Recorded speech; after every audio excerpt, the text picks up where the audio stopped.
Alhamdulillahilladzi ja'alana wa iyyakum min ibadihil muttaqin wa addabana bil Qur'anil Karim wa hadzaba akhlaqana bis sunnati sahibil khuluqil azim.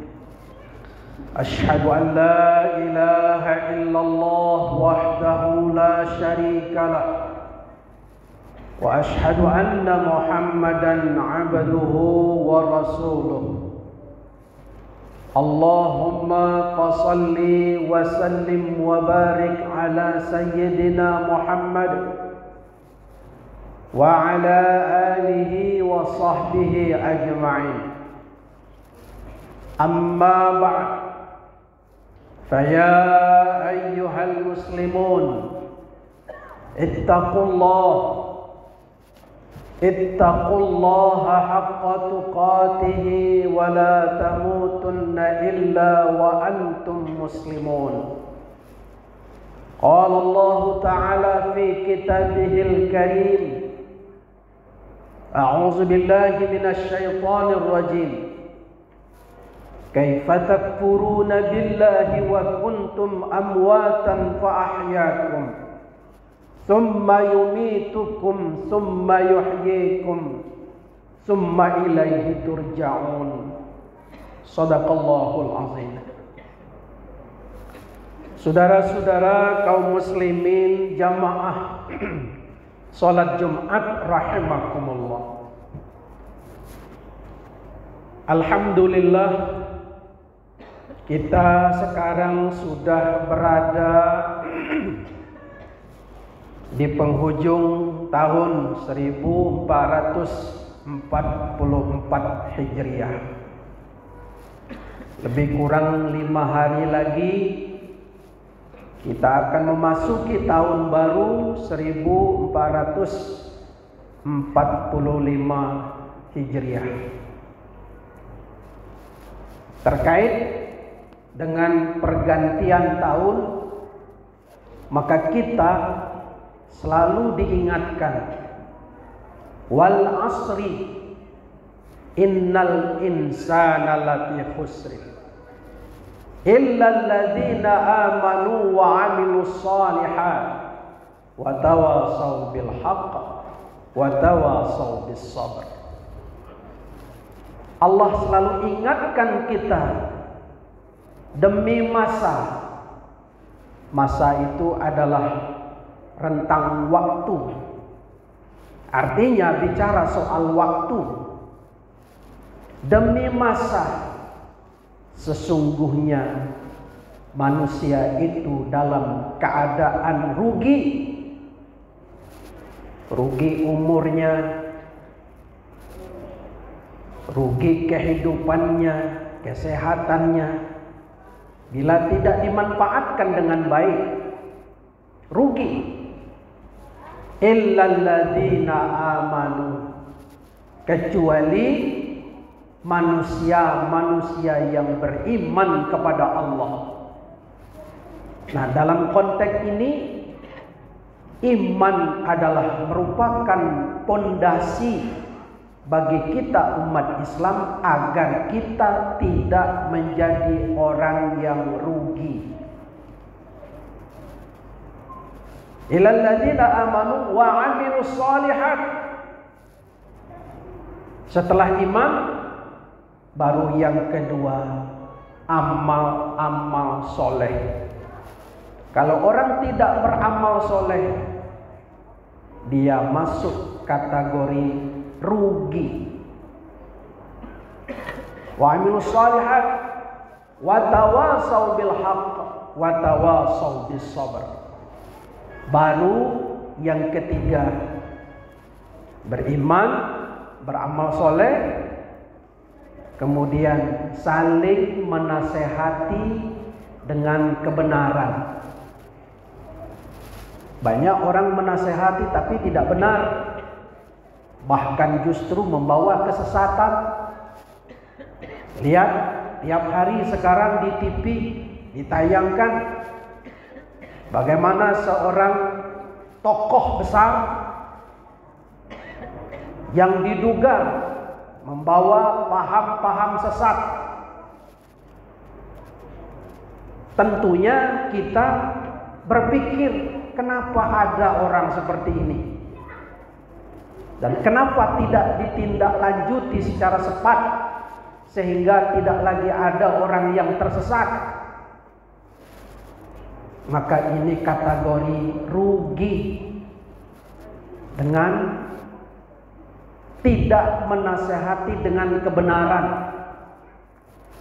cuman sekedar untuk finansial saja, untuk duniawi saja. Kemudian yang keempat, agar kita tidak rugi dalam hidup, watawasau bis sabr, saling menasehati dengan kesabaran. Banyak orang baik mau menasehati orang tapi tidak sabar, maunya cepat-cepat berubah.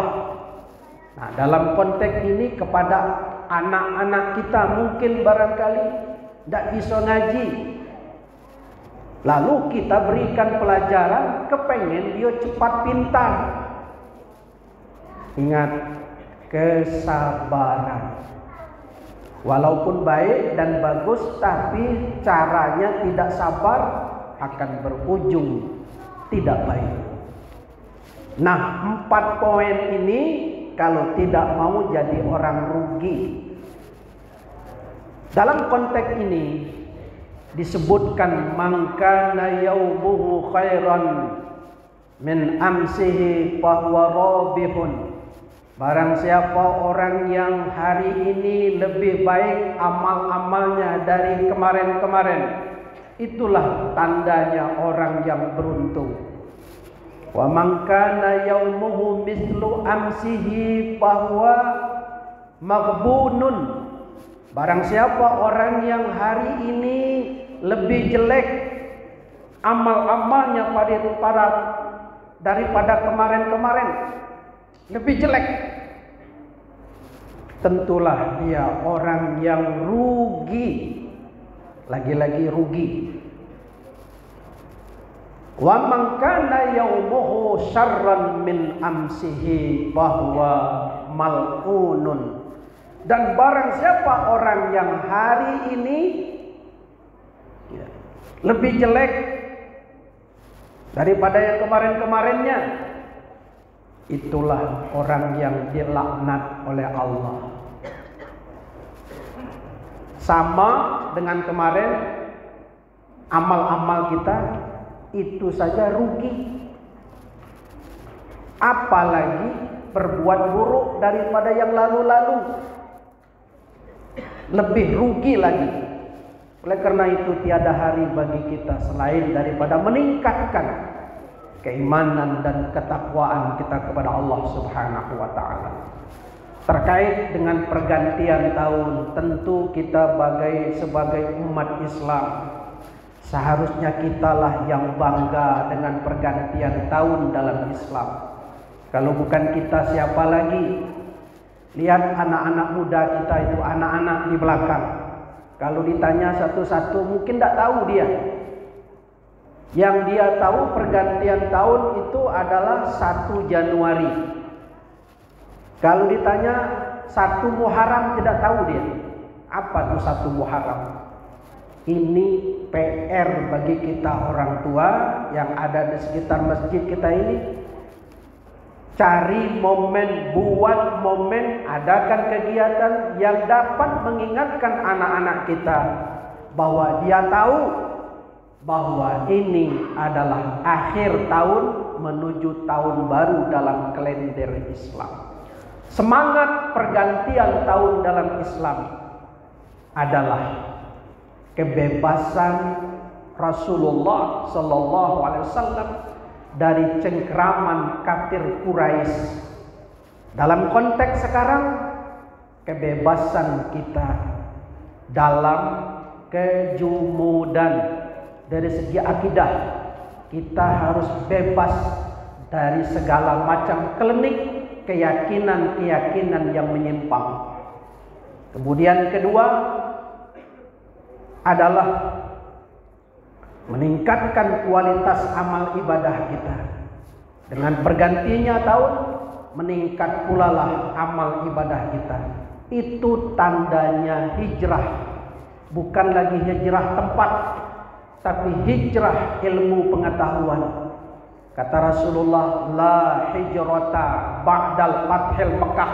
Tidak ada lagi hijrah setelah Fathul Mekah. Yang ada adalah jihadun wan niyatun, jihad kepada Allah, yakni berjuang di jalan Allah dengan harta kita dan nyawa kita. Dengan harta kita masih banyak pondok-pondok pesantren, anak-anak yatim, orang-orang miskin yang butuh uluran tangan kita. Inilah hijrah.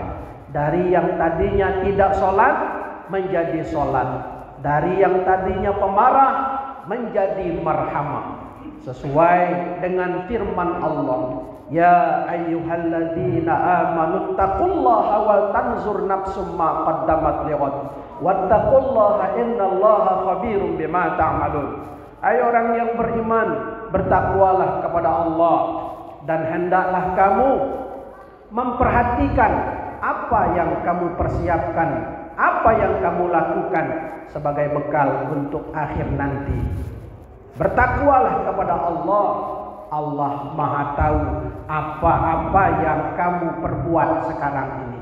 Saudara kaum muslimin, akhirnya kita dapat kesimpulan bahwa dalam pergantian tahun dalam Islam sesungguhnya adalah mengingatkan kita bahwa umur kita ini bertambah, makin tua, makin sedikit kesempatan amal kita, dan makin besar peluang kita untuk menuju Allah Subhanahu wa taala. Amin ya rabbal alamin. Barakallahu li wa lakum fil Qur'anil azim wa nafa'ani wa iyyakum bima fihi minal ayati wa dzikril hakim wa taqabbala minni wa minkum tilawatahu innahu huwal ghafurur rahim. Allah